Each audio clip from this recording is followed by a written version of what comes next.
Test, test. Yeah.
Okay, welcome everyone to our second live meeting. We had a small one last week for photojournalism, and the crowd's a little larger tonight, so that's a good sign.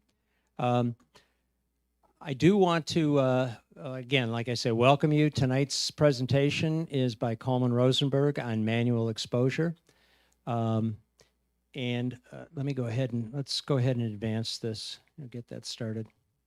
Like I said, last week we tried to do a live stream and it started. Our intro slides were there, but for some reason it cut off after about 15 minutes. So we're making another attempt tonight. If for some reason we have issues with live streams, we are recording the presentations and they will be made available on YouTube as soon as possible after the meeting, certainly by Saturday morning. Okay, so, have patience with us. This has kind of been a learning curve, and we're getting there slowly but surely. I did send out an email to all members talking about what changes we've made to the club, things like no refreshments and so on. We've done a thorough job cleaning the place.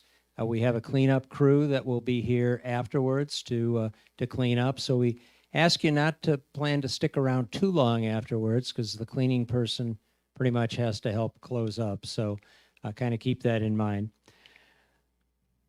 All right. Again, welcome to the live in-person meetings. I talked about the email that was sent out. Do we have any visitors here tonight? Somebody that's here for the first time? One? Okay. We'd ask you if you just kind of introduce yourself. Let us know how you heard about us, and we'd appreciate that. You got to turn it. The mic's not on yet. There we go. Hold it in till it turns green. Got it? There it goes. There you go. Stan Wittern. I don't know. I heard about you by looking it up on the internet here some time back. And Okay. Of course, nothing's been moving for the last while. So yeah. Oh, you're right. We're finally getting going. It sounded like a meeting tonight that might be of interest and have some information that I don't already know, and I'm sure it will. So okay. Well, welcome. There I am. Thank you. Nice to meet you. All right, any other visitors? Okay. If you are a new member who has not gotten a badge, you can see me after the meeting and we'll check to make sure your badges are in. We did kind of stop ordering badges once the COVID hit, so we may not have your badge for a while yet if you're a brand new member, but we will be ordering those soon. All right. Before we get started with Kolman, there are a few announcements I'd like to make. We do have some upcoming competitions. On September 3rd, we have a black and white competition. The deadline for entry to that is a digital competition, so the deadline was August 25th. And so if you've missed that, we certainly invite you to attend the competition or watch it online because you can learn a lot from the judges and the comments that are made. On September 17th, we have our second photojournalism night. The deadline for that is September 15th. Photojournalism, it's 2 days before the, I don't want to call it a competition because it's not, but 2 days before that night is the deadline. September 24th, we have our first print competition in almost 2 years. It'll be nature. The deadline for entries to those is about 7:25 the night of the competition. So you need to get your prints in. There'll be a table in the back. You turn them in back there. Should be a label on them. The rules for entering print competitions can be found on the website. But it will be our first print competition. The prints need to be matted, not framed, but matted. All right?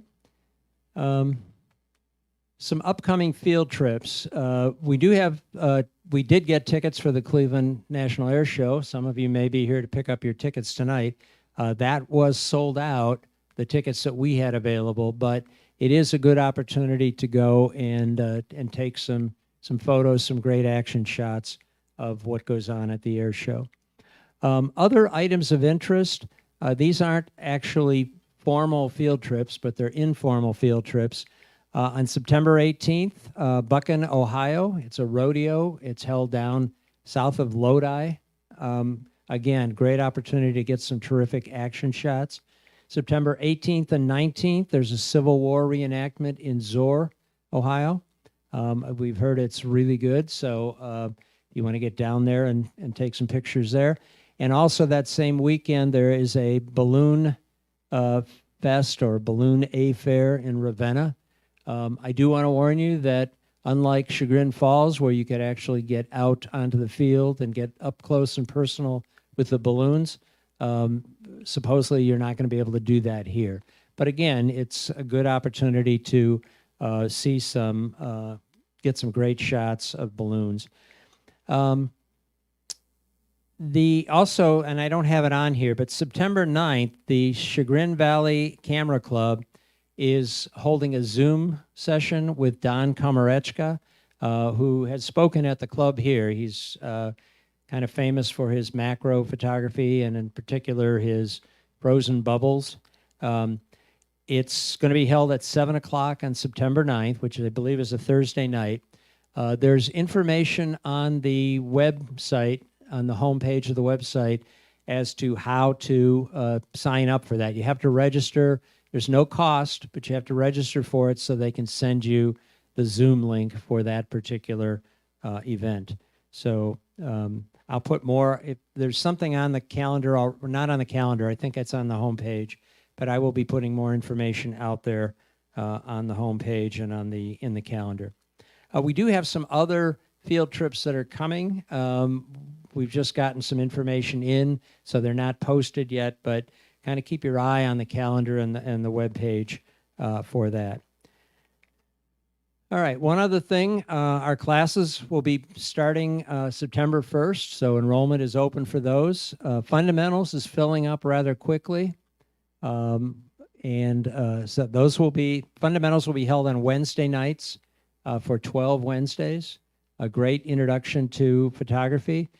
Coleman's talk tonight is going to give you kind of a sample of one of the things you might learn in that particular course. The other three courses, the enrollment is down a little bit, so we encourage you, if you're interested in any of these three, to get signed up as quickly as possible. Saturdays we'll be doing Photoshop editing, so it's 5 full-day Saturday sessions. Mondays, starting in October, will be the intermediate Photoshop, and Tuesdays, starting September 13th, will be Lightroom Classic. The Photoshop editing starts September 11th. So again, if you're interested in those, or if you know somebody that might be interested in learning Photoshop or Lightroom or just more about their camera, please let them know. We do have some brochures on the tables in back, so if you're interested, Joe's waving them back there if you want to see. One other thing I do want to say, I mentioned that we are live here and we are also live streaming, hopefully anyway, live streaming this. We are looking for volunteers. We spent quite a bit of time trying to get all this stuff to work together, and we're looking for some people that would be willing to kind of help run these things for meetings, what Rich is doing right now. Just kind of overseeing it. There will be training that will be made available.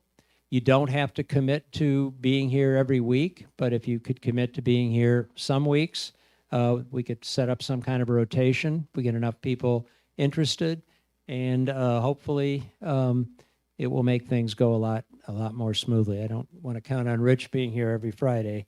All right.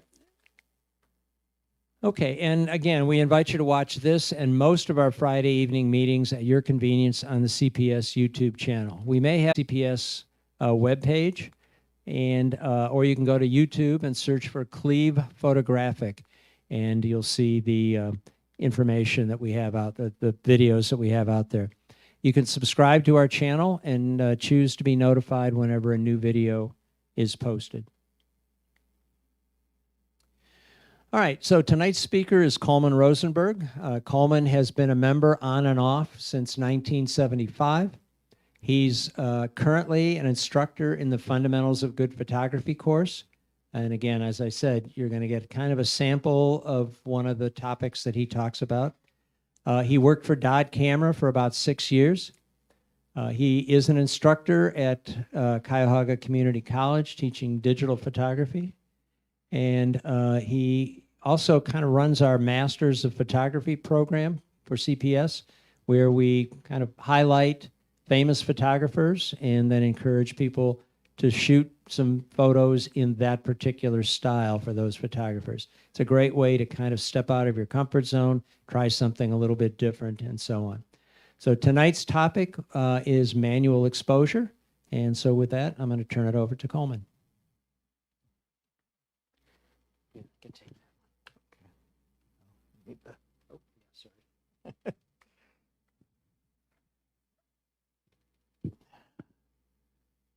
Okay, well, thanks, Mike, and I'm going to welcome everybody here tonight. Manual exposure is one of those topics that many of us in the club do know about. Many, particularly more experienced photographers, probably have been shooting in the manual mode. And I want to clarify. It always comes up when we talk about it in our classes that there's two manual modes in photography. One is manual focus as opposed to autofocus. And we're not talking about that. Most of us use autofocus all the time anymore, but we can use manual focus, which actually a lot of people, when I teach at Tri-C, many of the students don't know a camera can manually focus. But you can do that, and there are times you may want to do that. But what we're talking about is the manual exposure mode on the mode dial.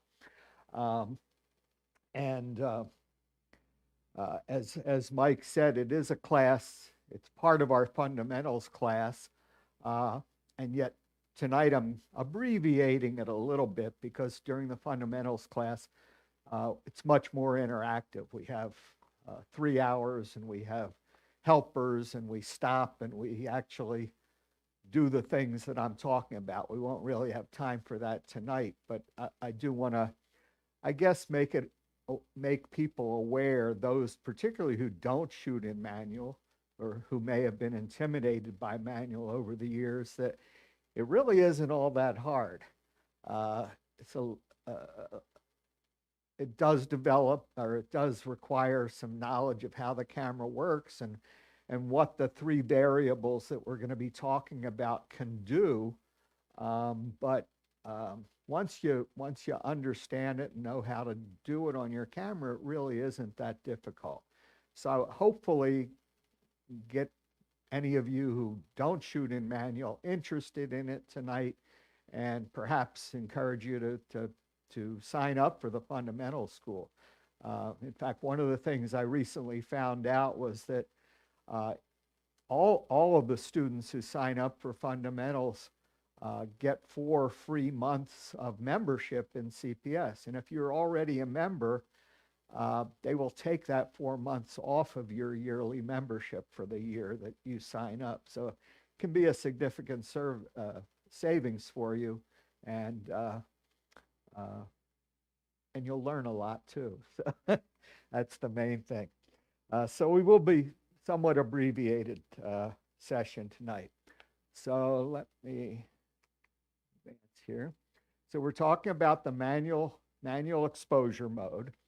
And one of the beauties of manual exposure is that it enables us to make photos rather than just take photos. You know, today's digital cameras in automatic mode are incredible.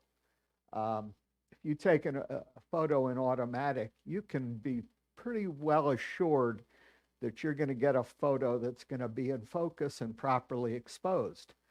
But chances are everything's going to be in focus, and in some photos that's a good thing. But in other photos, you may not want everything in focus. You can also be pretty well assured that things that are moving, not real fast, but moving at a moderate speed will be sharp. And that's something else you may not want. You may want moving objects to be somewhat blurred. And so when we talk about making photos rather than taking photos, that's what we're talking about. We can decide to blur the background and have our subject in focus. We can decide to freeze motion or show the blur of motion. When I first heard that expression, make a photo, and a lot of photographers use that term, you'll hear them say, I made a photo. And when I grew up, everybody talked about, I took a photo, or I'm going to take a photo. And for a while, I didn't realize what that meant. And then I realized that, you know, a painter doesn't take a painting, they make a painting. Same with a sculptor. They don't make or they don't take a statue, they make a statue. So when you know how to shoot in the manual mode, you can then make a photo look the way you want it to look rather than the way the camera is going to make it look in the automatic modes. So you might ask yourself, why does exposure matter? One of the ways exposure matters is kind of obvious, and I call it the depiction of the subject. We all expect a photo to have the proper brightness, I guess you could say. So that's one variable of why exposure matters. But exposure also plays a big role in the story that the photo tells, or what you want to say with the photo. So we'll talk about both of those tonight. And I'm going to show you lots of examples. So here's a photo. This is an old lighthouse, old Coast Guard station in Barnegat Inlet, Barnegat Light, New Jersey.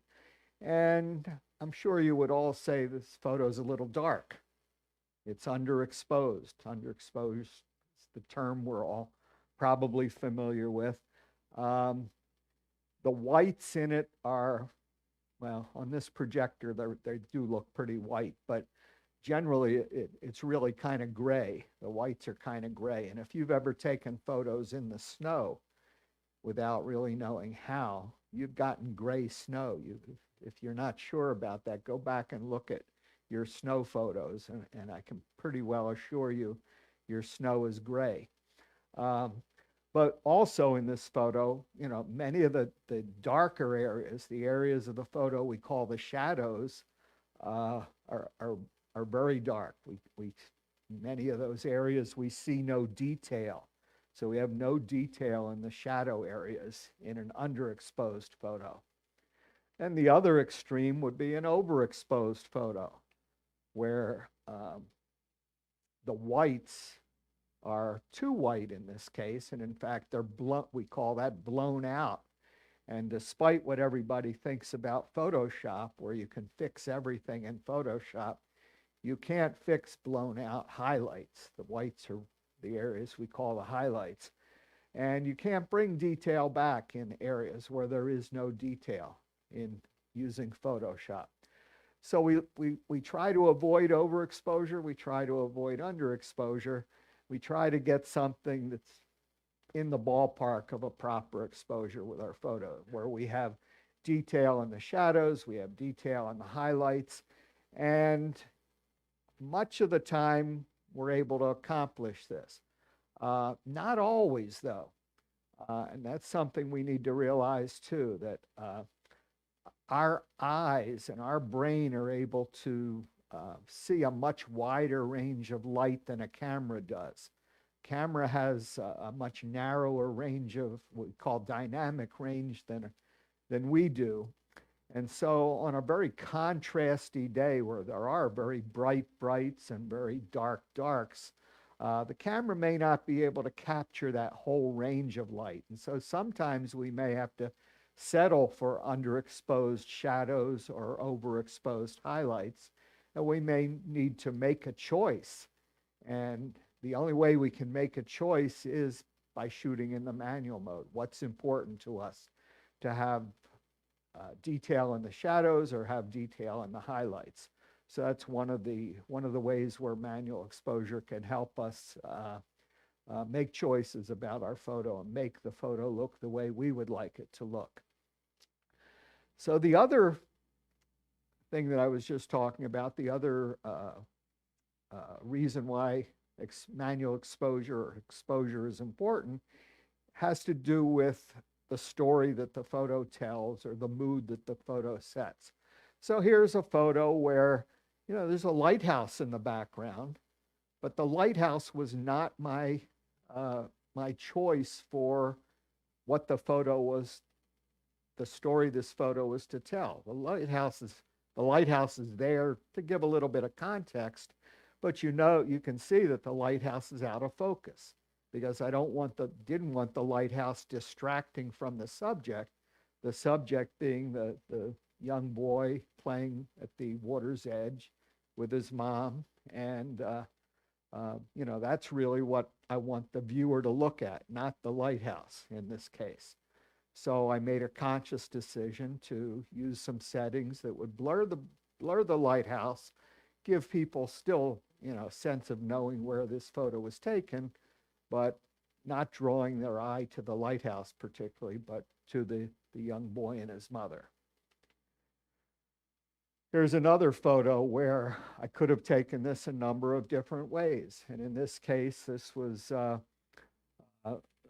summer sunset, just, I guess it was last summer, in Fairport Harbor with the lighthouse, the same lighthouse, but from the other direction, in the background. And in this one, you know, I chose really to highlight the sky and leave the lighthouse and the break wall and the people on the beach and the boat and so on, simply as silhouettes. And it kind of, I think, sets a mood, sort of the end of a summer day. People were just leaving the beach as the sun goes down and boats coming in from perhaps a day of fishing on the beach and so on. So again, conscious decisions. I could have shot this where we saw the detail in the people, and it would have been a very different photograph. Here's a photo of a young skateboarder downtown in the flats, and he's frozen in place in sort of a gravity-defying posture there. And again, I could have shot this in a different way, which showed motion rather than being a static photo. So again, a decision that we can make as a photographer, how we want to show moving objects.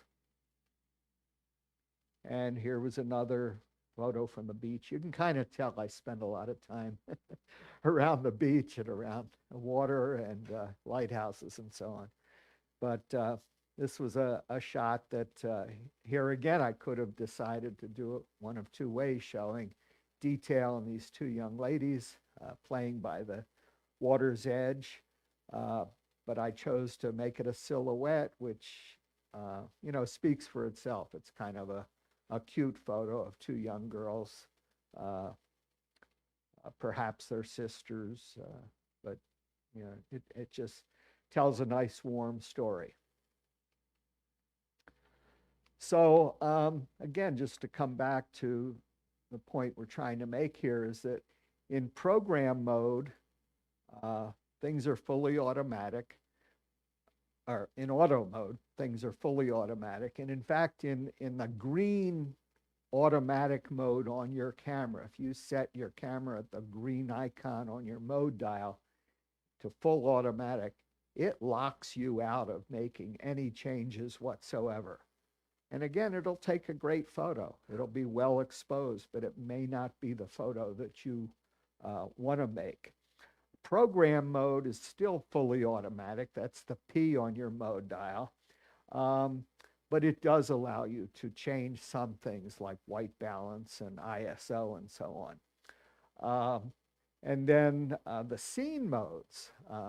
Most of the cameras have scene modes like a landscape mode, a portrait mode, kid mode, sports mode, night portrait mode, and so on.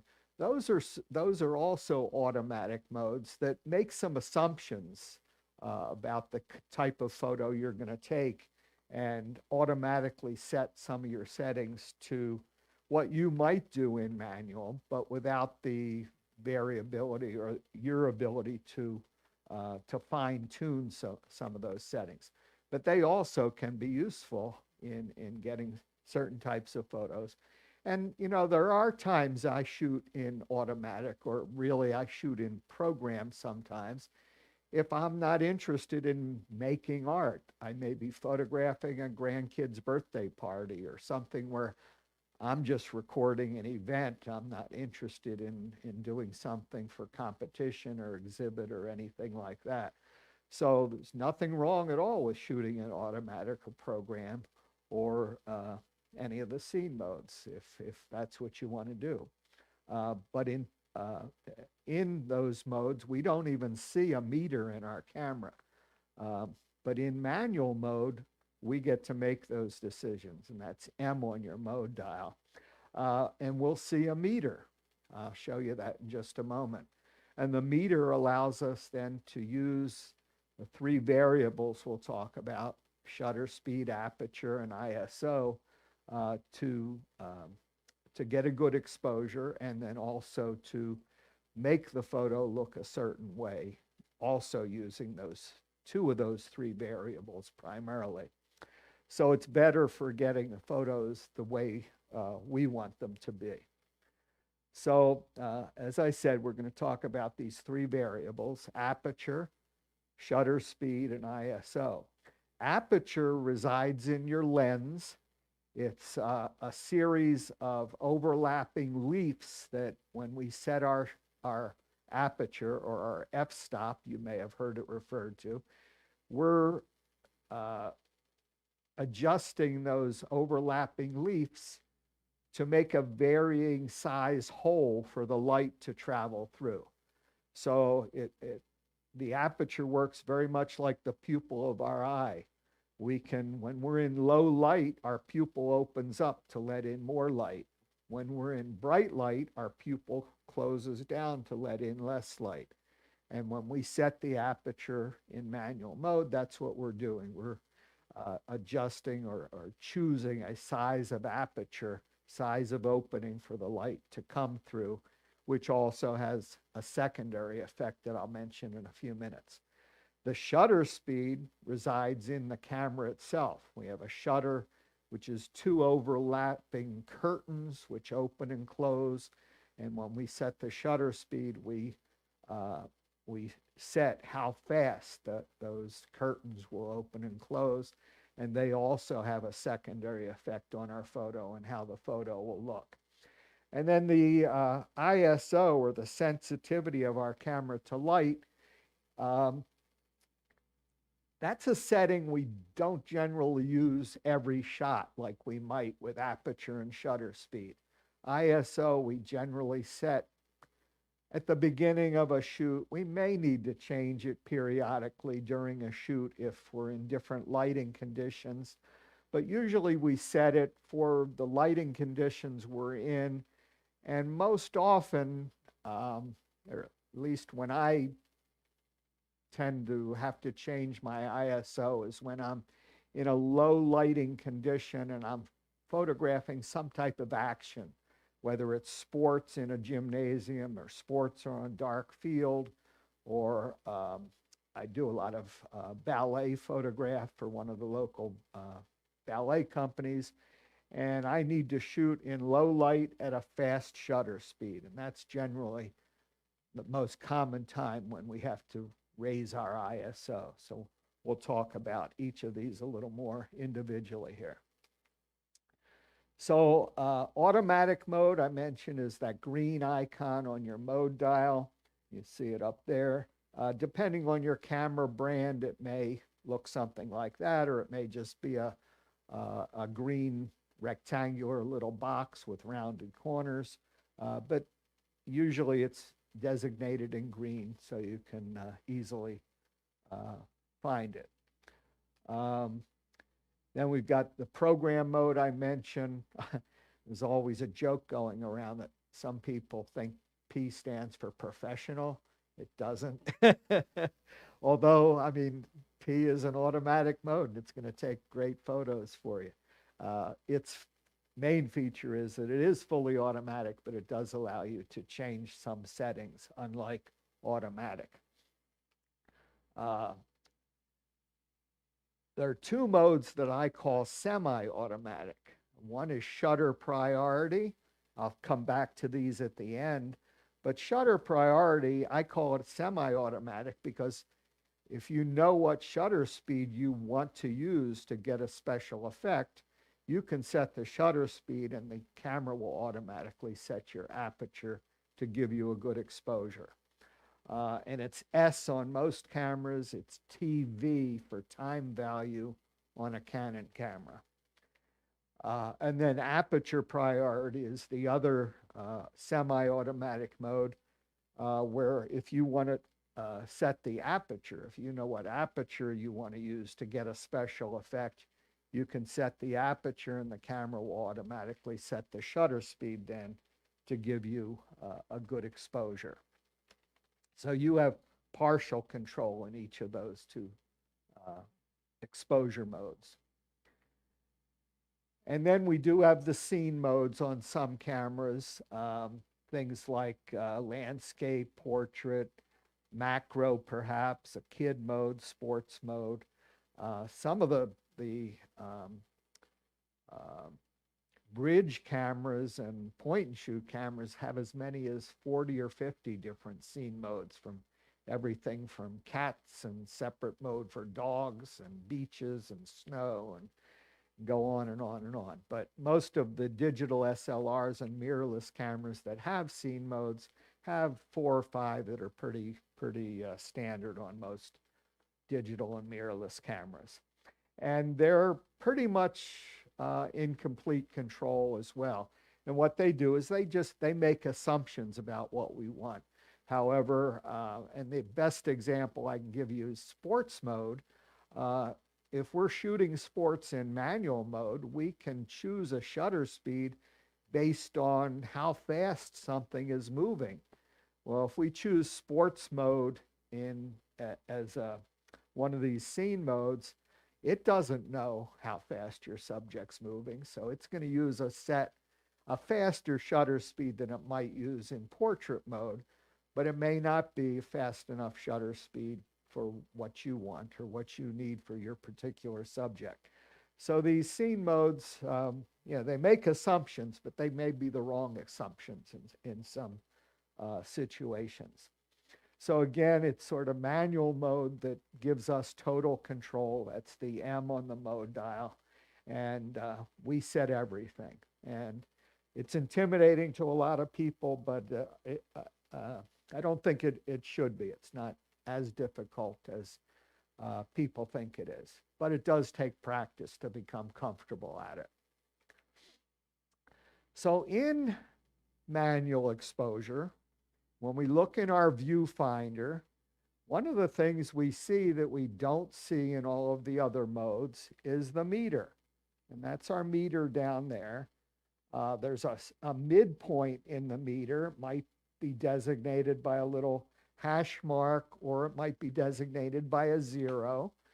And that hash mark, or that midpoint, or that 0, is what represents the right exposure, theoretically. We may decide for subjective purposes to make it a little brighter, a little darker, or in certain situations like bright snow or so on, we may need to set it a little differently off of that 0 point. But theoretically, that 0 point is what we're going for. And then the meter, if we go to usually on most cameras, if you go to the right of that midpoint, you see on this particular slide, there's 3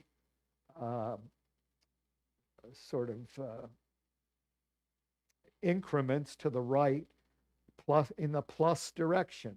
You see a plus at the end there, +1, +2, +3.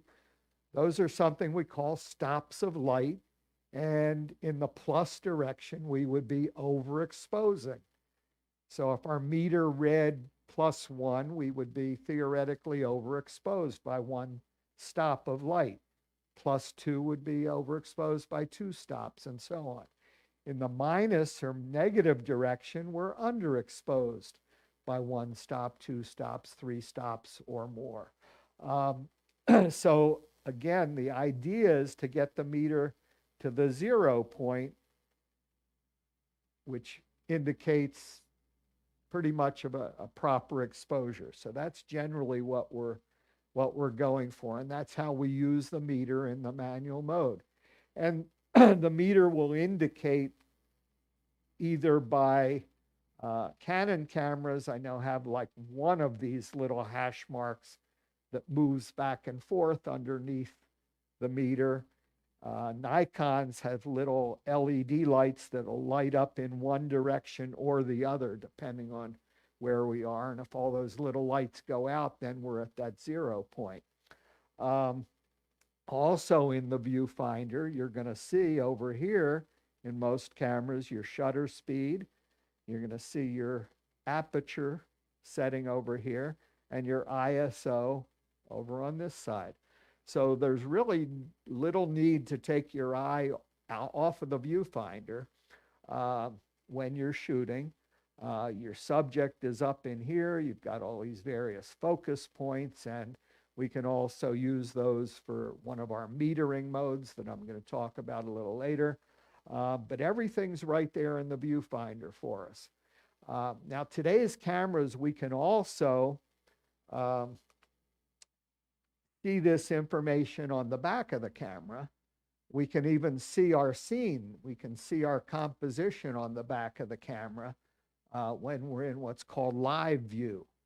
And for certain photos, live view is a preferable way to go. If you're on a tripod or you're down on the ground and you can't lay down and put your eye to the viewfinder, or you're holding your camera up above your head to shoot above a crowd of people, the LCD screen can come in handy in live view.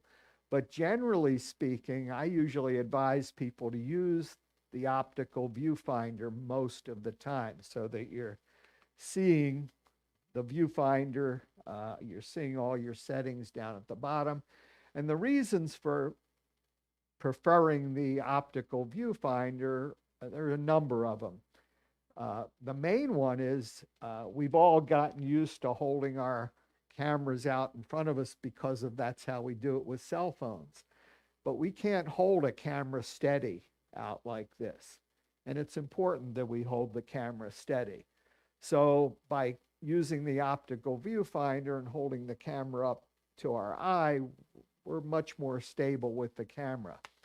Another reason is that sometimes if you're in bright sunlight, you can't see what you're doing clearly on the LCD screen because the sun is reflecting on it.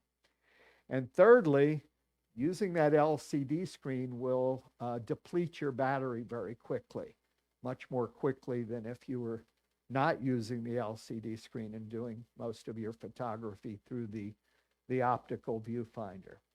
So, you know, there are times to use the LCD screen, but most of the time I'd advise you to use the optical viewfinder and hold the camera up to your eye. But here, we do see a screen here where we see the meter there. We see our manual mode, our shutter speed, our aperture. So we can see that information on the back of the camera as well. But again, I advise using the optical viewfinder most of the time. Okay, so let's take a look, or let's talk about each of these three variables, and we'll start out with shutter speed. I mentioned that shutter speed is the length of time. It's a duration of time that that curtain is open to allow light to hit the sensor. And the sensor, those of you who once shot film, the sensor replaced film. So it's the sensor that records our image, and the shutter determines how long a period of time the sensor is receiving light from our image. And so we use shutter speeds, which are basically periods of time. Most of the time we're shooting in fractions of seconds. You know, we've got here a 60th of a second, a 250th of a second, a thousandth of a second, 4,000th of a second. Almost all digital cameras go up to at least a 4,000th of a second, or at least the digital SLRs and the mirrorless cameras. And some of them go up to an 8,000th of a second. And some of the mirrorless cameras go as high as 1/25,000th of a second, even 1/32,000th of a second. And then they go for longer durations down to when you see quotation marks next to the designation, those are full seconds. So that's 1 second, 2 seconds, it'll be 4 seconds, 8 seconds, 10 seconds, down to at least 30 seconds. And I have a relatively new digital camera that actually has a setting for 900 seconds, which I think is 15 minutes, if I did my math right. So those are for situations, well, we'll talk about the kind of situations where we would use slower shutter speeds. So the slower shutter speeds obviously let in more light. The faster shutter speeds let in less light. And then I mentioned that each of these settings, or at least shutter speed and aperture, also have a secondary effect along with controlling our exposure. And the secondary effect of shutter speed is how our camera captures motion. So faster shutter speeds freeze motion, and slower shutter speeds show the blur of motion. And it depends, how fast the subject is moving, how much blur we get, or how much we're able to freeze the motion. I've seen photos of a bullet passing through an apple. It's sort of a famous photo some of you may have seen. None of our digital cameras will have a shutter speed fast enough to do that. But they do have shutter speed fast enough to capture a jet at the air show moving, several hundred miles per hour, or to show the blur of motion of a kid. I have 3 grandkids. My granddaughter twirls baton. Well, she did. She just went off to college, and she won't be twirling anymore. But when she twirled baton and I went to photograph her, excuse me, if I needed to freeze the baton, I need to photograph her and the baton at maybe an 800th of a second or so, somewhere up in this area, to capture the baton sharply and freeze it in the air. My second grandson, who's 3 years younger, plays soccer, and he's pretty fast. But I could photograph him at about a 500th of a second and freeze him. My third grandchild is 3 years younger again, and he plays basketball, and he's not as fast. So 125th of a second or 250th of a second were fast enough to capture him and freeze him in motion playing basketball. So a lot of it, what shutter speed we choose depends on, how fast our subject's moving, and whether we want to freeze it using a fast shutter speed, or we want to show the blur of motion. If we want to show the blur of motion, depending on how much blur we want, we would go slower and slower and slower. And I often get the question, well, when would you use 15 seconds or 30 seconds? And the best example I can give you is those photos where you see the trail of tail lights of an automobile going up a mountain road at night, and you see the trail that those lights make. Those are images that are taken at maybe 10 seconds, 15 seconds, 30 seconds, something like that. So the slower shutter speeds show us the blur of motion. Faster shutter speeds will freeze motion. And then there's also a bulb, a shutter speed designated as bulb. And what bulb does is it keeps the shutter open as long as you hold the shutter button down. So you press the shutter button down, the shutter opens, and then it remains open until you let your finger up. And we wouldn't want to hold our finger on the shutter button on something like star trails. If you've ever seen the trail photos of the trail the stars make across the sky as the Earth is turning at night, those could be several hour exposures, but they're done on bulb mode. And usually we have a device, some type of remote, which we can lock it open so we can actually, take our finger off until we're ready to close the shutter. So bulb gives us, pretty infinite ability to keep our shutter open for longer than 30 seconds if we want to. So here are some images at different shutter speeds. This is one of the ballet photos I take. Generally, these are in a dark theater, but the subjects are well lit. And I found for these dancers, I try to shoot them at least an 800th of a second. And I'll accept a 640th of a second.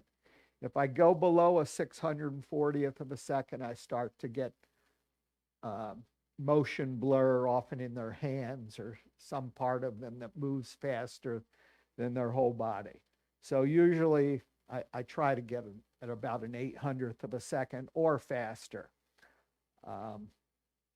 Here's one that's kind of got a kick out of this one, but this was a 5,000th of a second, actually, because it was a bright sunny day. I was able to shoot at that faster shutter speed, but I love the expression on this guy's face as he was losing it on his kite board there. This is a newer type of kite board, by the way, if you've never seen them. It's called a foil board. And once they get going, this part of the board lifts up out of the water, and this foil, it's an underwater wing that actually is the only part in the water, and the rest of the board lifts up above the water. It's pretty interesting to watch. It's much different than what we're used to seeing, where the board is on the surface of the water. Here were some young kids down on Public Square that wanted to show off for me. This was a 500th of a second.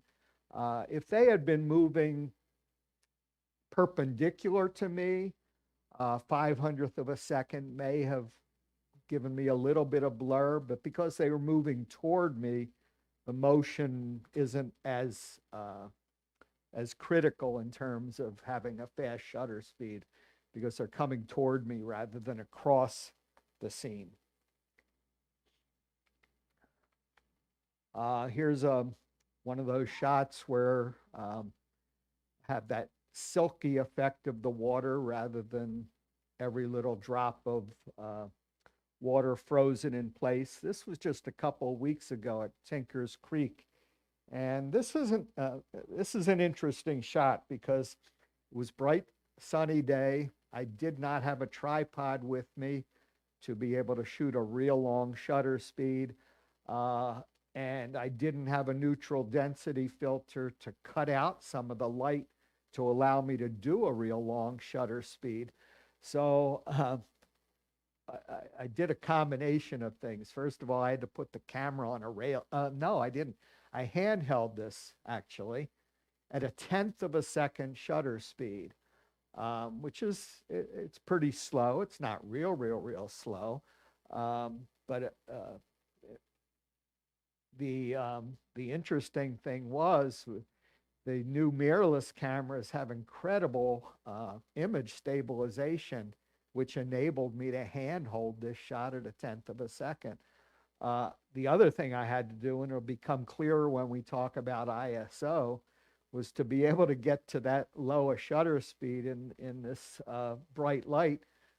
The camera, I had to go down to an ISO of 64, which was as low an ISO as the camera would go, to make it less sensitive to light. And I'll come back, we'll talk, I have this photo in again when we talk about ISO for that purpose.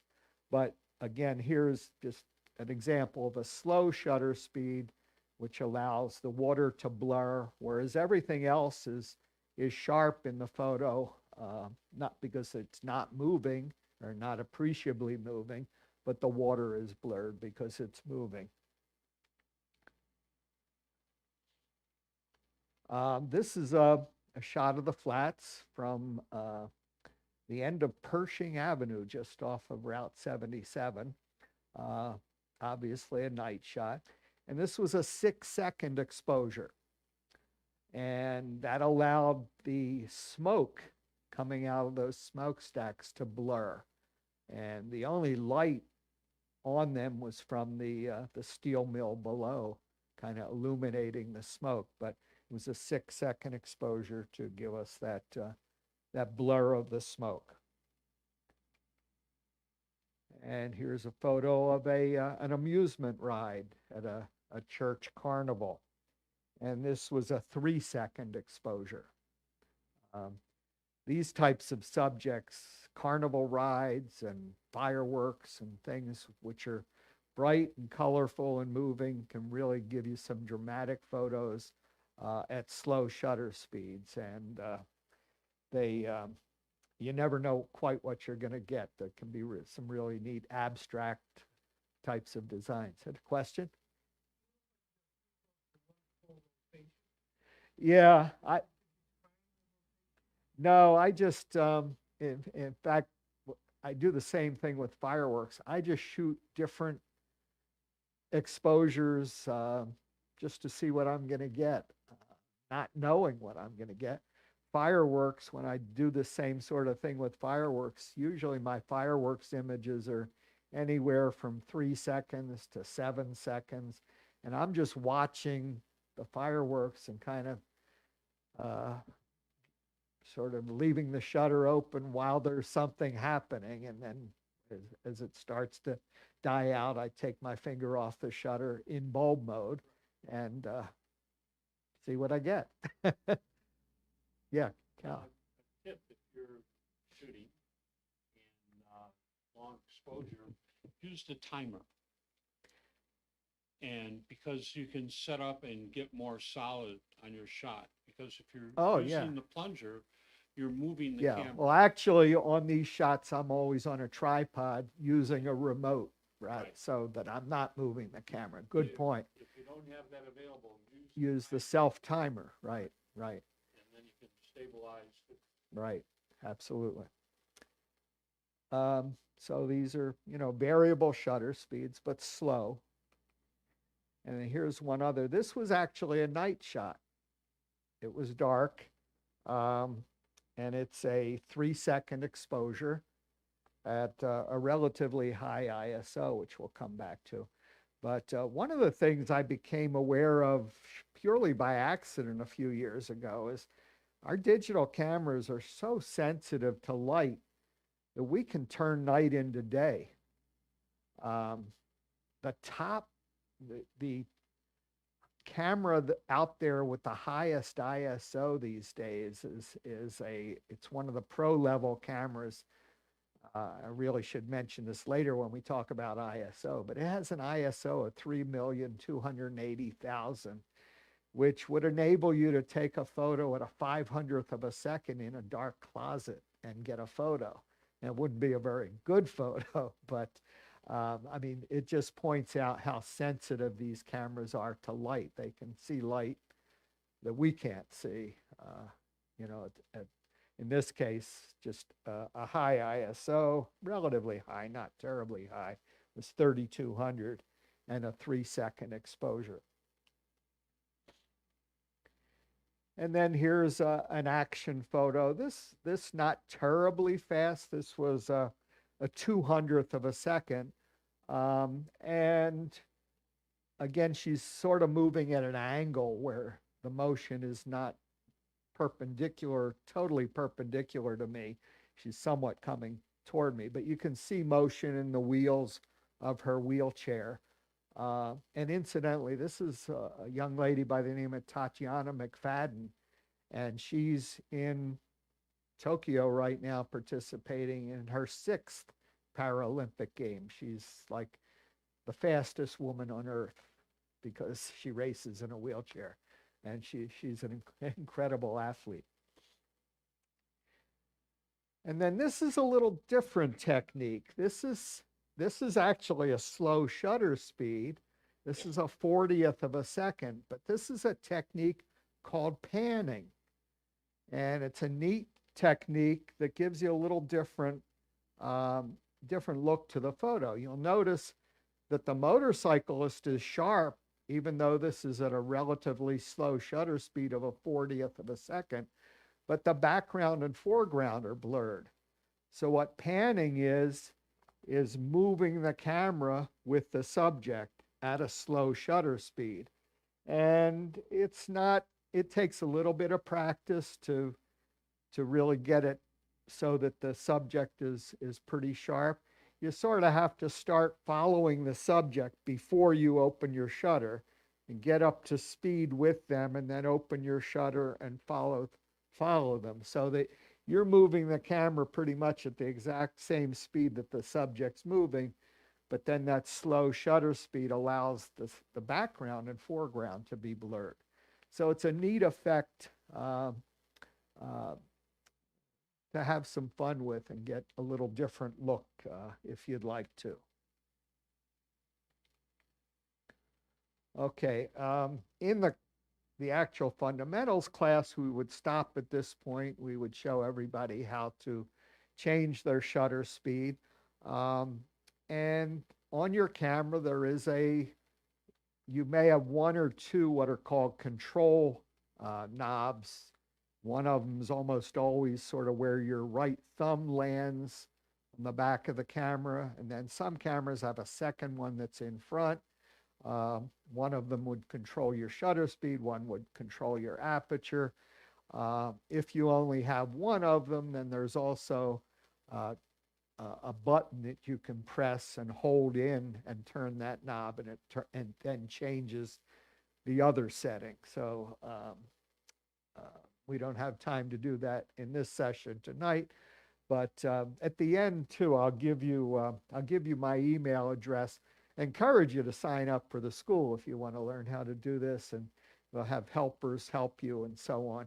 But if you have a question about just how to set something, I did give you my email address at the end tonight if you want to contact me just to ask us a question like that. So let's move on to aperture. So the aperture I mentioned is in the lens. It's our second variable in terms of controlling our exposure. And it's that the control of the opening in the lens, how large or how small that opening is to allow light, a certain amount of light to pass through. Let me go back for a second because I forgot to mention something about shutter speed. Let me come back here.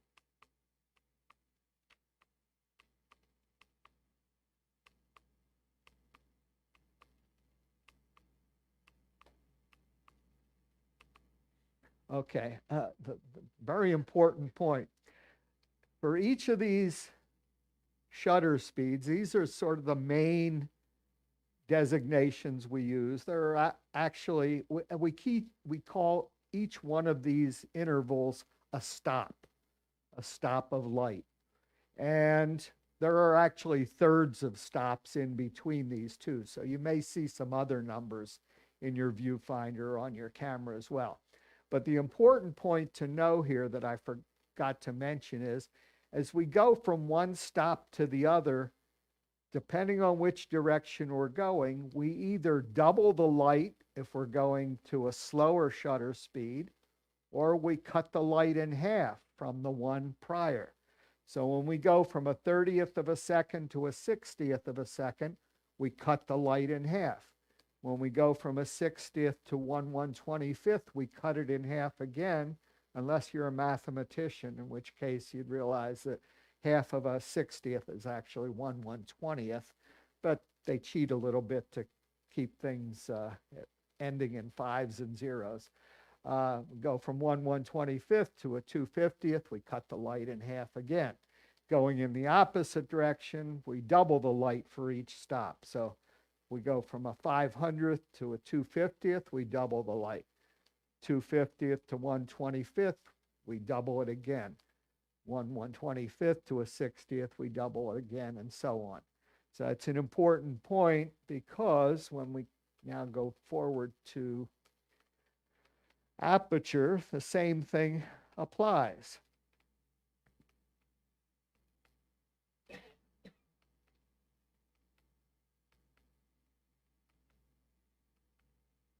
Okay, so for aperture, we use numbers. We call them f-stops. And you notice we use that word stop again, because these are also stops of light. We use numbers like f2.8, f4, f5.6, f8, f11. Different lenses will have different ranges of apertures.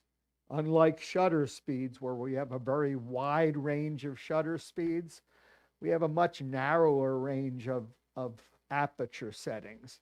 And different lenses will have different ranges. Most of the lenses that come with our cameras start out at maybe 3.5 or f4 or something, and go maybe up to f22. So it's a relatively narrow range. Here's the most confusing thing for photographers that gets them mixed up, and understandably so. The smaller the number is, the larger the opening is, and the more light we let in. The larger the number is, the smaller the opening is, and the less light is able to come in. And if it helps you to remember, what finally clicked with me to help me realize why that is that these are also fractions. And if you put a 1 slash mark over each one of these, so you have 1 over 2 or 1 over 4, then it makes sense. 1/2 is larger than 1/4. So that's why it works this way. These are also fractions. They're actually, here's what they are: the focal length over the lens diameter, which you have no reason to have to know, but it just explains why they are that way. So, and as I said, these are also stops of light, and depending on which direction we go again, we either half the light or we double the light. So when we go from f4 to f5.6, we're going in a smaller direction, so we cut the light in half. So we go from f5.6 to f8, we cut the light in half again. f8 to f11, we cut the light in half again, and so on. So going from the smaller openings to the larger openings, we double the light. So we go from f22 to f16, we double the light. f16 to f11, we double the light again, and so on. And then the one thing that I don't think people realize when they're learning to shoot in the manual mode is that a stop of light is a stop of light. It's the same amount of light that we're adding or taking away, whether we do it with aperture or whether we do it with shutter speed. So they're interchangeable. We can add a stop of light by going to a slower shutter speed or a bigger aperture. Or we can take a stop of light away using a faster shutter speed or a smaller aperture. So they are totally interchangeable in terms of exposure, but they have different effects. So coming to now talking about aperture and its secondary effect, the secondary effect of aperture is what we call depth of field. And depth of field is sort of the distance in front of and behind our subject that is in focus with the subject. So when we focus on a subject, there's a certain distance in front of them that may be in focus and behind them that may be in focus. And our aperture will determine how deep that area is. And I've got a slide that kind of demonstrates what we're talking about here. So if we have a subject 15 feet away from us and we focus on that subject with our camera, and we're using a big wide open aperture, like in this case 2.8, if I go back here, you see the larger opening, smaller number apertures give us less depth of field. So what you see here is if I'm focused on that subject at a big wide open aperture like f2.8, my depth of field will go, and these are just, these numbers aren't hard and fast, they're meaningless, just examples. I might have 6 inches in front of my subject might also be in focus, and maybe 2.5 feet behind the subject will be in focus at a wide open aperture. So anywhere in this black area, when I'm focused on the subject, anything in that black area will also be in focus. So if he was like holding a rake or a pitchfork, like in the famous painting American Gothic, if he was holding that pitchfork 6 inches in front of him, pitchfork would be in focus as well. But if he stretched it out a foot in front of him or 2 feet in front of him, it would be out here in an area that would not be in focus. Or if someone was standing behind him, they were right behind him, within that 2.5 feet, they'd also be in focus. But if they were 5 feet behind him, they would be out of focus.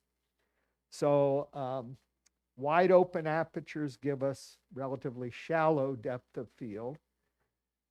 Then we go to something like f8, sort of a medium type of aperture, our depth of field increases. And now maybe I've got 2.5 feet in front of the subject, and maybe 4.5 feet behind the subject would be in focus.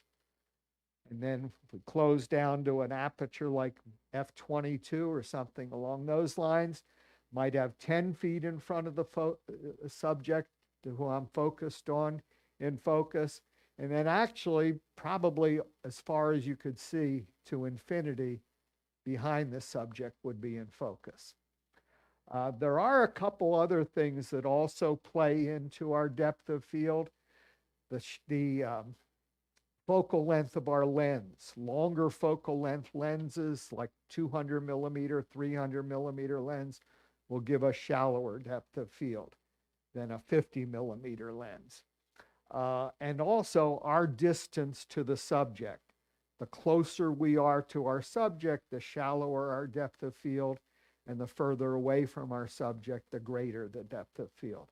So all three of those things really play into making a photo in terms of how much depth of field we have, but we're primarily talking and thinking about how aperture affects that tonight. So going back, the secondary effect then of aperture is depth of field. And you can think of it in terms of if you've ever seen a professionally done portrait, usually the subject's face is in focus, but the background is out of focus so that the background is not distracting. So those are generally taken at, smaller number, larger opening apertures, which give a shallower depth of field. And then on the other hand, if you're at the Grand Canyon or doing a landscape photo and you want everything in focus from the rim of the canyon in front of you to the canyon to the mountains 30 miles away, you're going to use a higher number, smaller opening aperture to give us greater depth of field. So let's look at some examples. Here's a photo of this locomotive. This was in New Hope, Pennsylvania. And you can see everything in this image is in focus from the foreground right next to where I was standing to as far back as you can see. And that wasn't a terribly small, this was an f8 aperture, sort of a middle type of aperture, but giving us, in this case, extreme depth of field. Here's another, this was down in St. Thomas, looking down this hill, and you can see you know, from right in front of me to as far as you can see out into the ocean there, the cruise ship, the clouds in the distance. This was F11. Again, not a real small aperture or large number, but a lot of depth of field there. One other, this is back in my hometown of Camden, New Jersey, and the port of Camden, and you can see the water right in front of me was in focus, the port, the ship. In the distance, that's a bridge going over to Philadelphia, which is over on this side of the river. There's a plane in focus coming into the airport in Philadelphia. So again, extreme depth of field in this image. This was f/28, so real small aperture gave us that extreme depth of field. Here's another, this is a night shot on the Detroit Superior Bridge, looking toward downtown. And, you know, again, from the foreground to, there's one of the office buildings back there in focus in this shot. And that was f/11. Here's a sunset at the beach. And this wasn't a terribly small large aperture, rather small number, but f/5.6. But again, depth of field from foreground to background. And then here's one where we've only got about 6 inches of depth of field.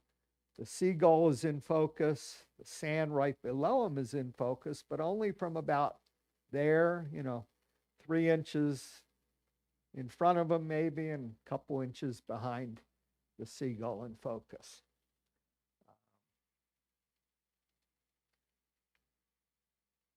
Here's one. This was an image that I had in mind for a long time. I wanted to do, and this race takes place every summer, early on a Sunday morning. It took me years to decide to get up early enough to go capture this, but I always had envisioned this image of photographing the lead runner coming up this hill with all the other runners behind the leader, fading out into the shallow depth of field. So only the lead runner and this young boy behind her are the only two in focus, and everybody else going down the hill out of focus. That was an f/4.8. It was also a long focal length lens, so together those gave me that real shallow depth of field.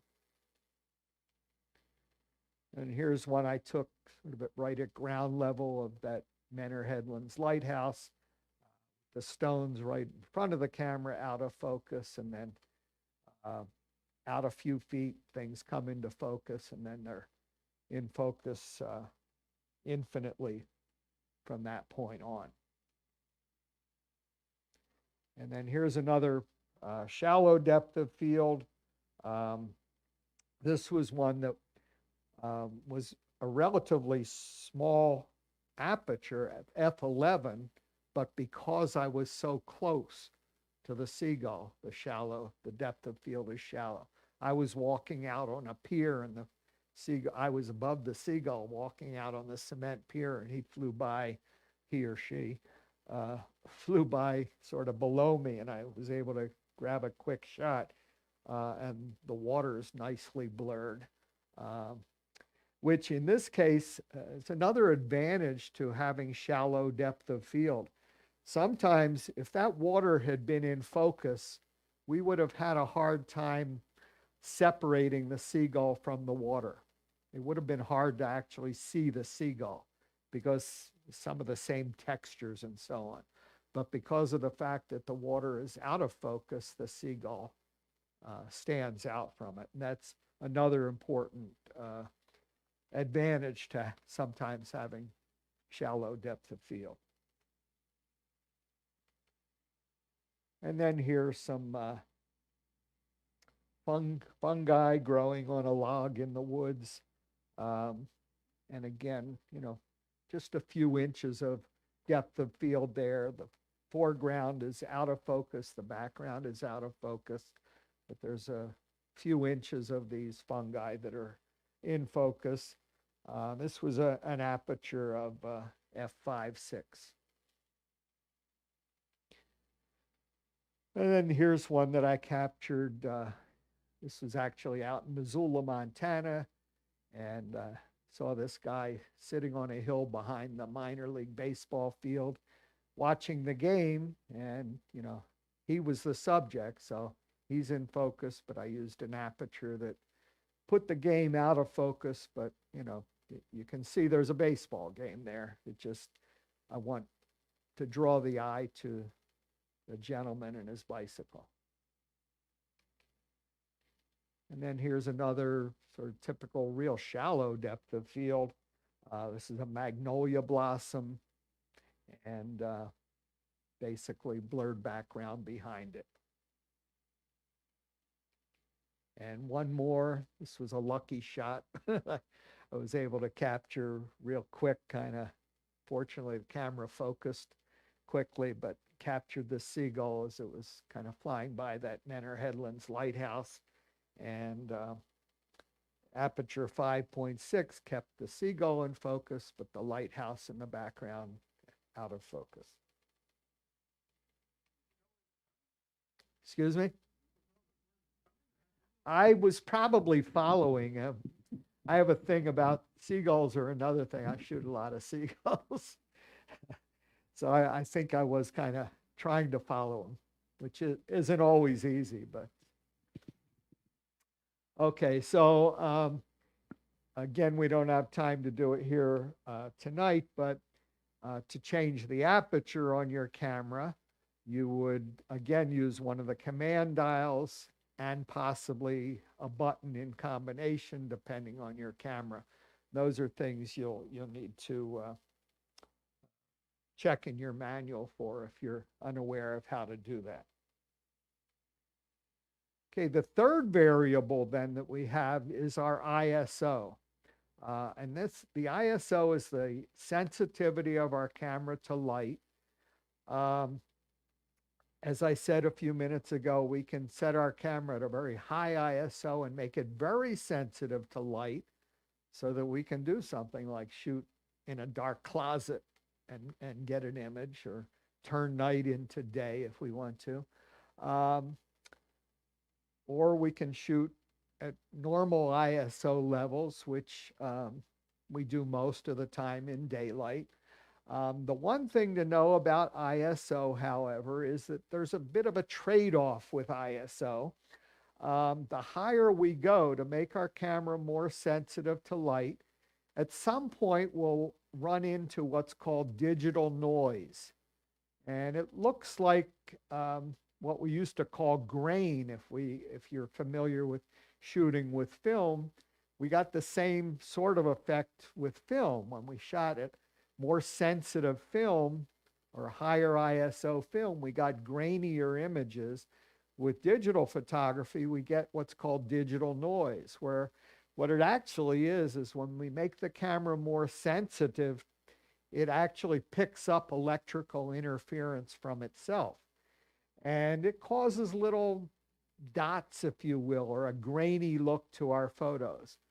I'm one who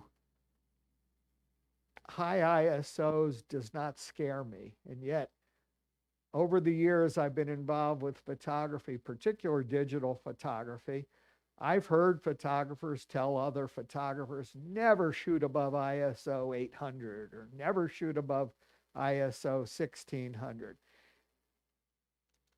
A few years back, I would never say never, but a few years back at those types of ISO levels of 800, 1600, you might have seen significant digital noise in your photos. And if you have an older camera, you will.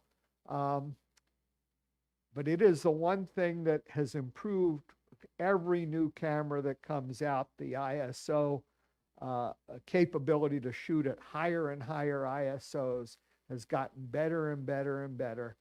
And I always tell my students, if you look out your back door some night and you see Bigfoot in the backyard, raise your ISO as high as you need to get the picture, because nobody's gotten a good picture of the guy yet. And you'll make a fortune if you get that photo. So, you know, I'm one that'll tell you, don't be afraid to raise your ISO to whatever you need to raise it to get the picture.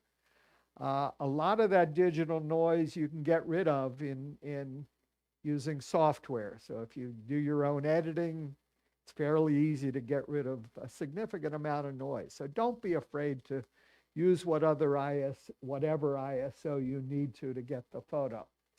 So in terms of what these are settings for ISO, we use numbers like 100, 200, 400, 800, and so on up to, as I said, 3,280,000.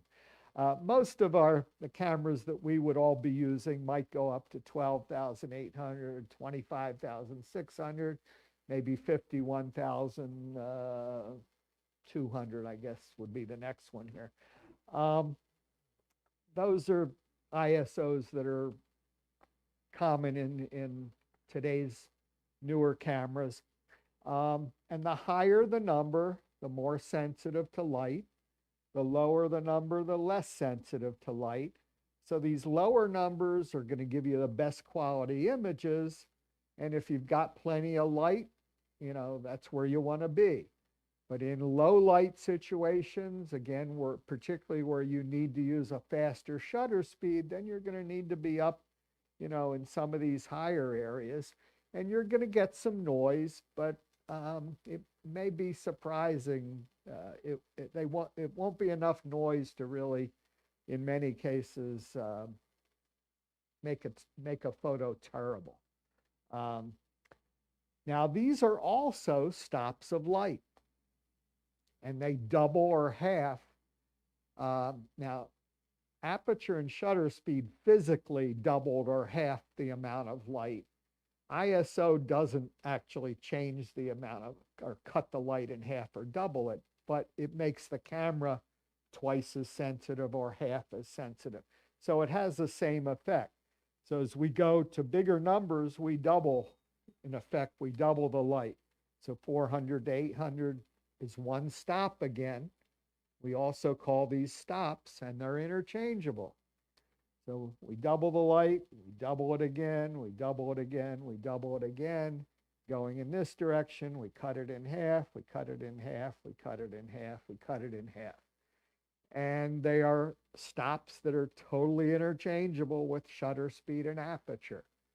So again, we can add a stop of light using ISO, or we can take a stop of light away using ISO. Although we seldom use ISO for those things. As I said earlier, generally we set our ISO for the lighting situation, and then usually we can leave it where it is for a particular setting, with some exceptions. You know, a lot of times if I'm shooting in a gymnasium and I need an 800th of a second and an ISO of 6400 in the middle of the gym, but something's happening in this corner of the gym and the gym gets darker, I may need to raise my ISO in that corner, that darker corner, to be able to still shoot at an 800th of a second. But that's relatively rare. So usually we leave our ISO at a given setting for wherever we happen to be shooting. It's not the one we changed like every shot like we might with aperture or shutter speed. So let's look at some examples of ISO. Obviously this was a shot from one of the field trips with the club on the Holiday, the boat that we rent just about every summer. It takes about 40 photographers out. So captured this image. This was ISO 6400, and this was a number of years ago. And there is noise in it. You may not be able to see it in the screen there, but particularly in the sky, there's a good bit of digital noise. But again, I want to emphasize it doesn't necessarily ruin the picture. And I could get rid of the noise if I want to or need to in software. So that's ISO 6400. This was another ISO 6400. This was down actually the ranch where they do Buck in Ohio, the field trip that is informal field trip that's coming up. I happened to stop there last year, year and a half or so ago. Went down and visited the Mansfield Reformatory and came out, and this is nearby, and we decided to stop there. It wasn't the rodeo, but it turned out they had a bull riding school going on, and they welcomed us to come in and photograph the bull riding school. So saw this young kid in this beautiful light sitting in a barn, and this was ISO 6400 to enable me to shoot it a 50th of a second, which is sort of a slow, relatively slow shutter speed. This was a Mystic Seaport blacksmith shop where they did some iron work for some of the ships and so on. So this one was ISO 3200 and converted to a black and white shot, although there wasn't a whole lot of color. It was pretty much a black and white shot, even in reality. But ISO 3200. Nice detail there. Here's another one of my ballet shots. This one, pretty dark, so this one went up to ISO 9000 to shoot this at a 640th of a second. And then talking about some of the balloon festivals, this was the Chagrin Blossom Time Balloon Festival in Chagrin Falls a number of years ago. Our club did do this as a field trip, and we were able, the one night when they do this balloon glow, we were able to go out on the field as part of the club field trip and get up close and personal. This was at ISO 6400. One of the ballets that I photographed a couple of years ago, usually I photograph rehearsals, dress rehearsals, but this one I photographed the actual performance, and I was back in the booth with the lighting and the sound people, and I just kind of thought, oh, let me take a picture of this. I forget what this was. I think this was the lighting controls. So this was ISO 51200, which allowed me to shoot this at a 250th of a second. And there's noise in it again. If certain areas, if you could see it up close, these masking tape and the screen over here on the monitor, they're pretty noisy, but again, you would hardly know it in looking at it particularly online. And here's that same waterfall image that I showed you earlier. And again, I put it here in ISO to demonstrate or talk about the fact that in this case, I had to lower the ISO almost as low as I could go on the camera to allow me to use a slow shutter speed in that bright sunlight. So this was ISO 64. Camera actually goes one stop lower than that, which would have been 32, but I decided to stop at 64. Now the ISO, there's a number of ways you might need to change that on your camera. You may have to go into the menu. You may have, a lot of the newer cameras have something called a quick menu, which you can bring up, which has some, just a number of menu items that are things you might change more often, rather than some of the things in the menus that you may never look at, like the majority of them. You know, you can have 200 menu items, only 10 of which you might ever do anything with. So you may have to go into the menu or the quick menu, or some cameras have a button you can hold down and then you turn one of your command dials to change the ISO. Okay, so those are our three variables. The other thing that comes into play with manual exposure is how we set our meter, the meter in the camera, to see the light or see the image and measure the light.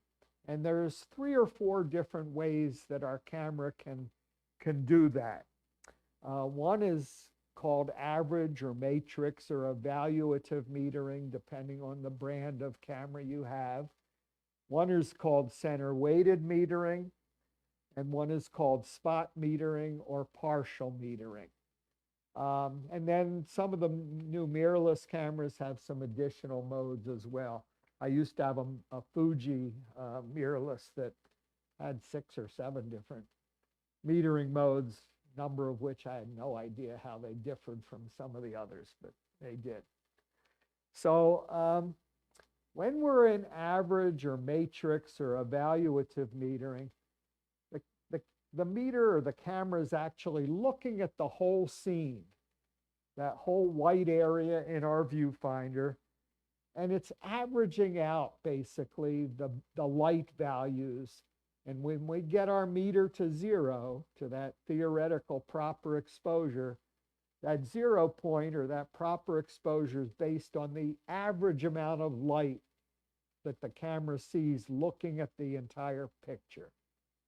So some areas might be dark, some areas might be bright, some areas might be mid-tones, and it basically is averaging all those out so that when your meter is at 0, it's giving you an exposure that's proper for the average amount of light in the image.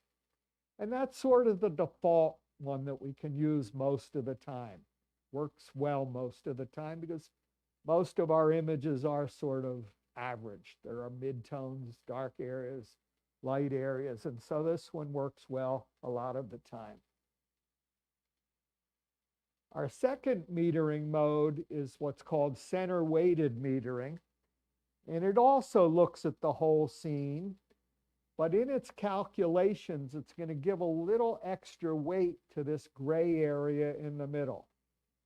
And in this mode, you might use this mode in an image. Let's say you're taking a photo of a white flower in the middle of your viewfinder, and behind the white flower, you've got real dark green foliage taking up the rest of the background in the image.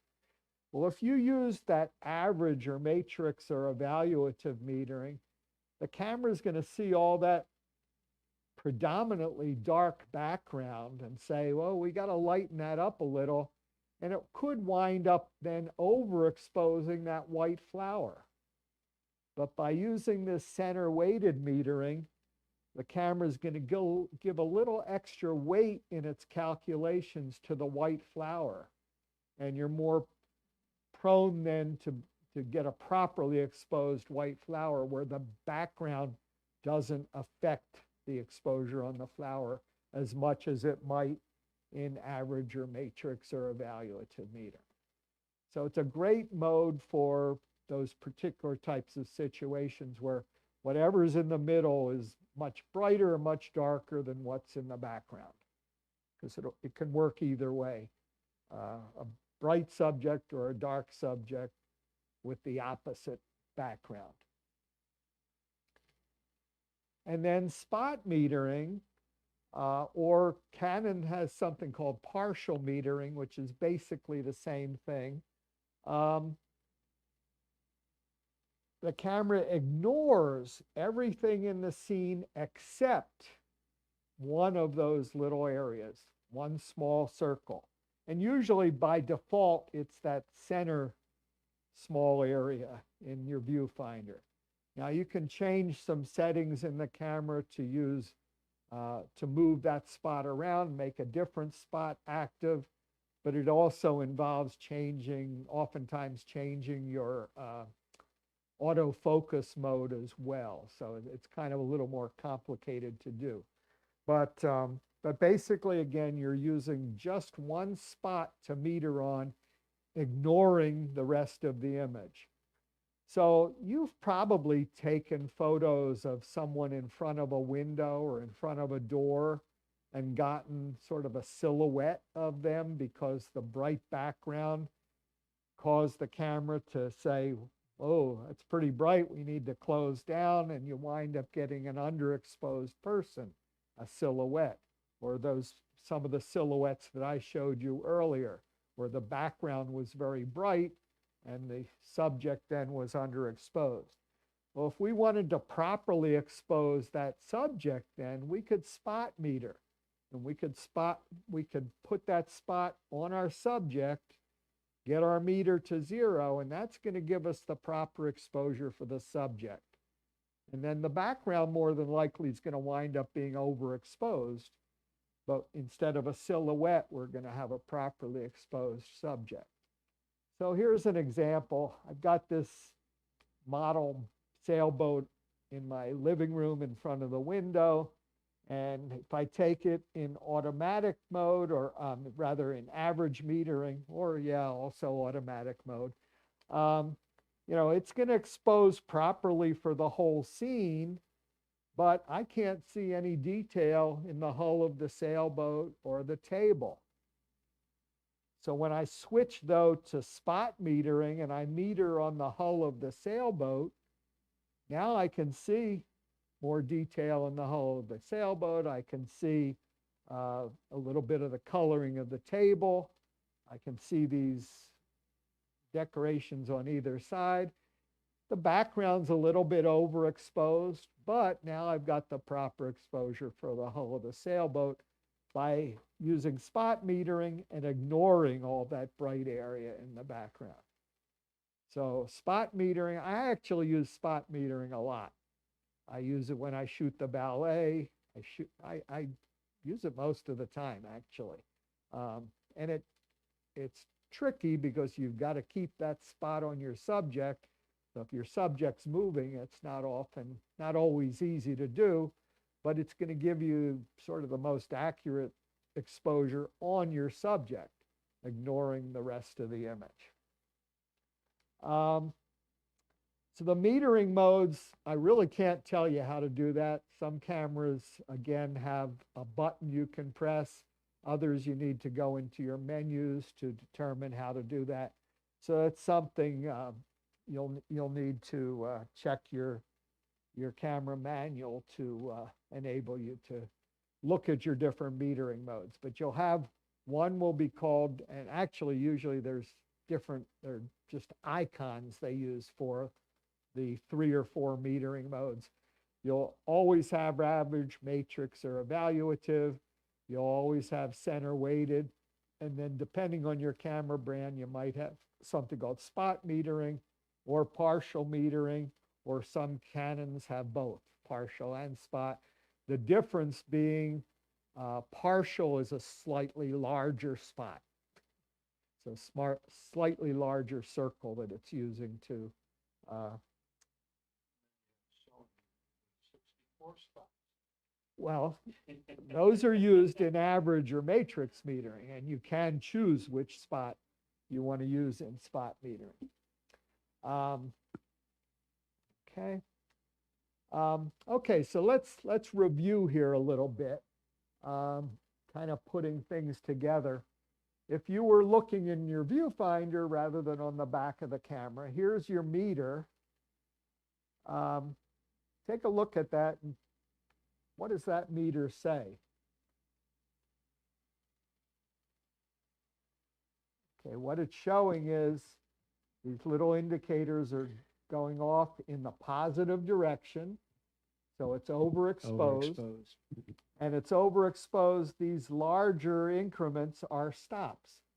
So it's overexposed 1 stop on this particular meter reading. This one, on the other hand, Now we're going off in the negative direction, and that's 1 stop, and in this case, 2/3 of a stop. So on this one, our meter is telling us we're 1 2/3 stops underexposed. So when we're shooting in the manual mode then, let me go back to the first one here. So if we saw that in our meter, we need, in order to get the right exposure, we need to take a stop of light away because we're 1 stop overexposed. So we can take a stop of light away by either going to 1 stop faster shutter speed, which would be, instead of a 60th of a second, we could go to 1/120th of a second. Or we're at f5.6, we could go to a smaller aperture, which would be, our next aperture, I think, would be f8. So either one of those things would take a stop of light away and get our meter to 0. Or we could even, if we wanted to, we could go from ISO 100 to ISO 50, which would also take a stop of light away. So we have a choice. We could use any one of those 3 variables to get our meter to 0. Usually it's going to be one of these 2.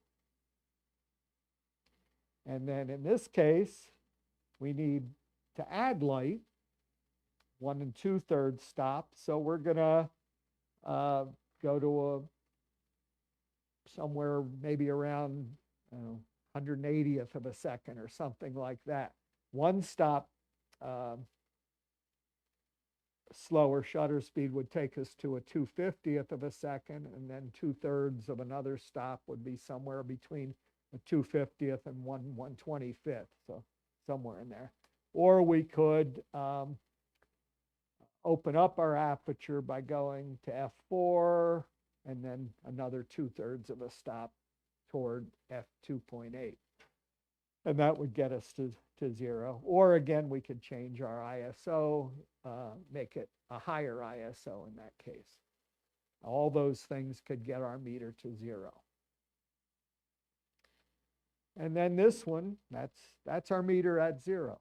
That's what we're generally looking for. That's theoretically the proper exposure.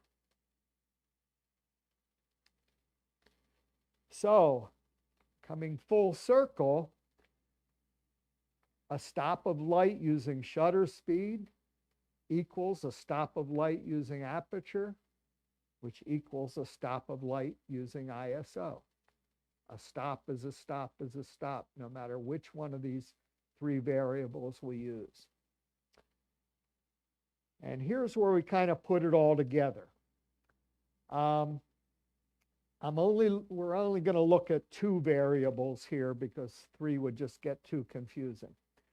But let's say you pulled out your camera, you turned it on, just so happened your aperture was set at f5.6, your shutter speed was a 60th of a second, your meter said 0, meaning those settings work for whatever it is you're pointing your camera at.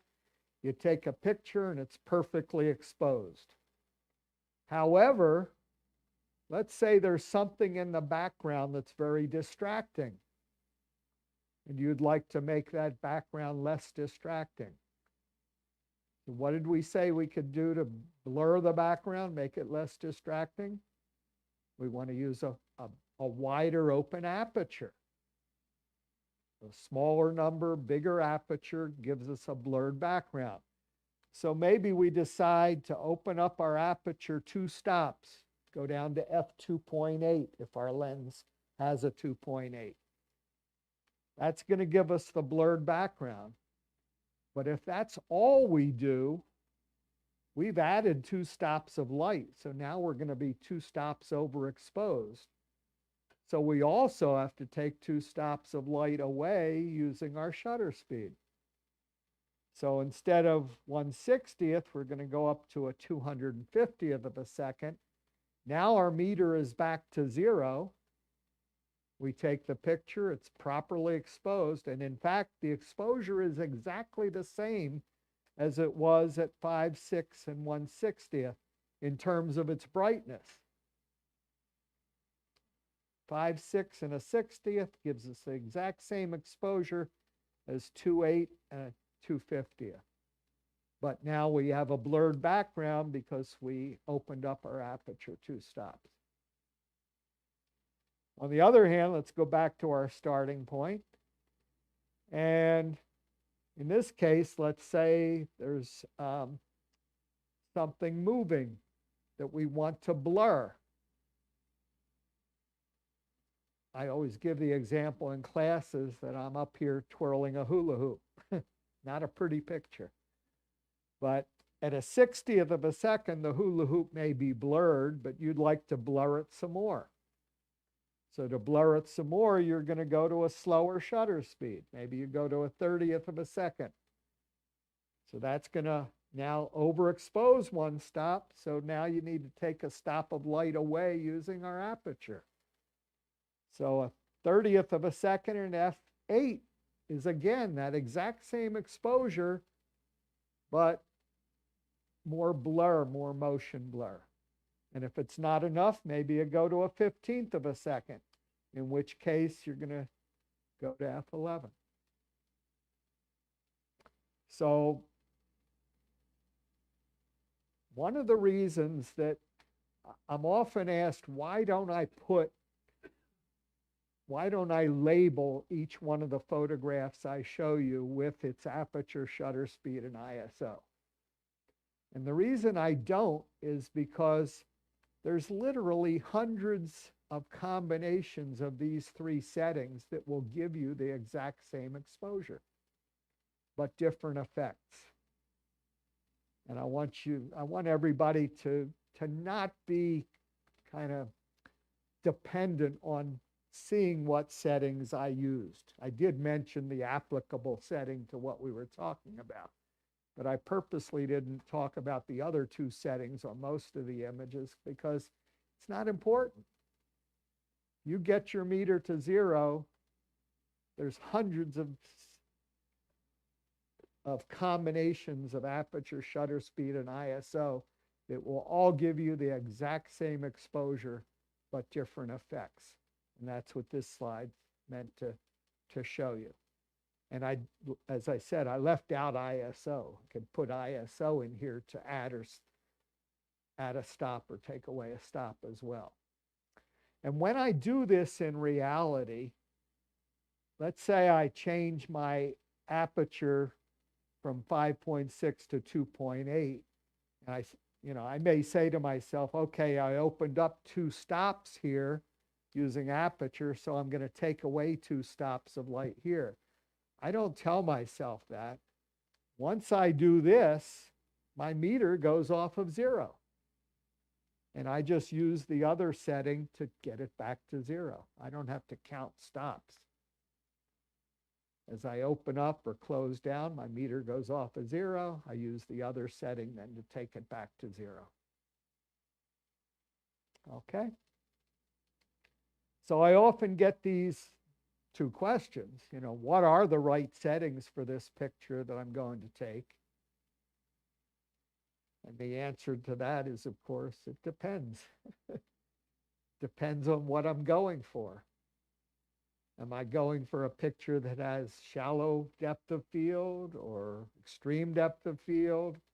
Or am I going for a picture that has shows the blur of motion? Or am I going for a picture that freezes motion? And then what setting should I start with? Do I start with aperture, or do I start with ISO, or do I start with shutter speed? Well, you start with the one that's going to give you the effect that you're going for.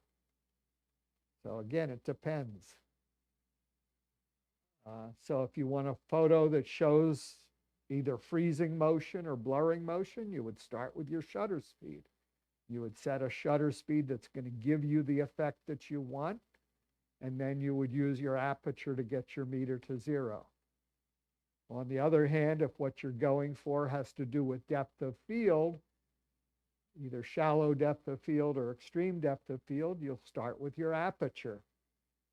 You set the aperture to give you what you're looking for, and then use your shutter speed in that case to get your meter to 0. And there's some experimentation. I mean, you may choose an aperture that doesn't give you the depth of field you want, so you change it. It's one of the beauties to digital photography. With film, we were limited to 24 exposures or 36 exposures, and we had to pay to get everyone printed. With digital photography, if you've got a big enough memory card, there's no cost to taking pictures. You can take as many as you need to. So you take a series, they call that bracketing, different settings until you get the effect you're going for. So putting it together, again, this would be a exercise we would do here in class, but you can try this when you get home. You know, if you're doing it indoors, you're going to need a pretty high ISO.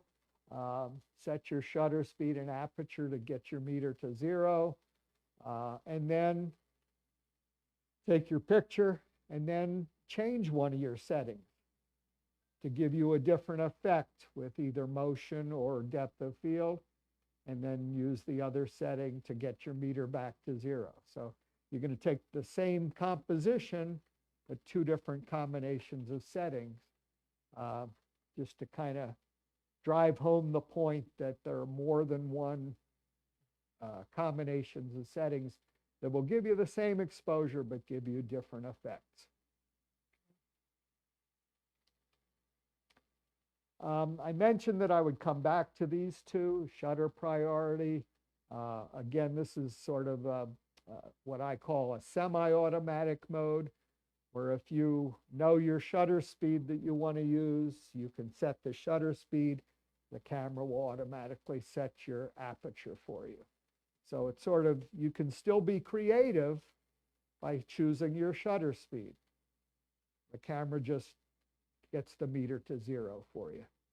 And then aperture priority, same thing. If you just want to choose an aperture to give you the effect you want, and the camera will automatically set the shutter speed to get your meter to 0. And I actually shoot in aperture priority a lot. When I shoot action, I can't be shooting in manual and change things fast enough. So aperture still allows me to, usually I want shallow depth of field. So I shoot in aperture priority, my largest aperture, and I let the camera choose the shutter speed for me.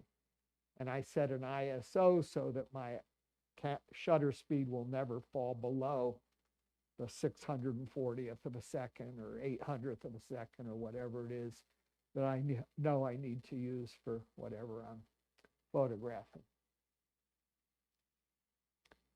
So final thought, remember, it's all about controlling light. Now you know how, or at least theoretically. If you've not been shooting in manual, I'll encourage you to give it a try. It does take some practice before you'll become familiar with it. If you want to, do it without distractions. Don't take your kids out with you. Don't take your pet out with you. Don't take your significant other out with you. If you're, first going out learning how to shoot in the manual mode, do it where you can, think things through, and eventually it'll become easier to you. Shoot as much as possible in manual, but until you're comfortable with it, don't do anything important in manual. If somebody asks you to shoot their wedding next weekend and you've not shot in manual, shoot it the way you would be until you're really, really comfortable with the manual mode. I do have my email address there if anybody has any questions, if I can help you in how to set your camera and so on. I'd be glad to do that. But also think about signing up for the fundamentals class, where we're really, spend 12 weeks really learning how to shoot in manual, all sorts of subjects and so on. So I'd encourage you to do that. Cal, did you have a comment? Yeah, the question? one thing that you haven't said is, and I found this when I started with manual, was that the better I plan where I'm going and going to shoot, okay, the easier it is to shoot with manual. So if I know I'm going to the air show, as an example, Yeah, you know, I know that there's some settings, you know, the way that I want that shot, which would be an aperture priority and let the speed right, take care of right. itself.